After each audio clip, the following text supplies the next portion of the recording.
मुल्लों छी सबको टेका हमर नाम में सिंगात और आय हम आ सकता हमर स्वरचित कविता सुना जेकर शीर्षक है इतिहास अतुलनीय। मैं उस राष्ट्र का वासी हूँ बढ़ाती जिसकी सोने की चिड़िया शान।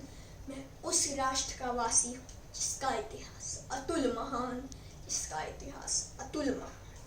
पहला महाकाव्य अति सकारात्मक कहानी है प्रभु श्री राम की, नाम रामायण, लेखक वाल्मीकि।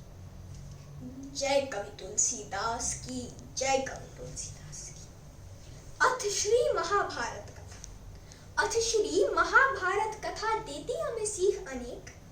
धर्म ग्रंथ है भगवद गीता, बनाती डाकू को भी नेक, बनाती डाकू को भी नेक। मधुकैटभ हारिणी शक्ति, गौतम बुद्ध की अद्वितीय भक्ति, हुए हैं राजा भी ईश्वर समान। भारत जिसका इतिहास महान, भारत जिसका इतिहास महान। लिए संग आभा विलक्षण, लिए संग आभा विलक्षण, हरदम रख के स्थिर अपना मन। राजा विक्रमादित्य पृथ्वीराज चौहान, भारत जिसका इतिहास महान, भारत जिसका इतिहास महान। जब भाग्य से गया उबाल, जब भाग्य से गया उबाल, आया अंग्रेजों का अकाल। फिर आए महात्मा गांधी, फिर आए महात्मा गांधी, अंग्रेजों के लिए अपराजित आंधी। भारत ने किया एकता की तरफ रुझान।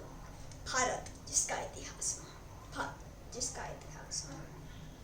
बढ़ाती जिसकी सोने की चिड़िया शान। भारत जिसका इतिहास महान, भारत जिसका इतिहास महान। धन्यवाद।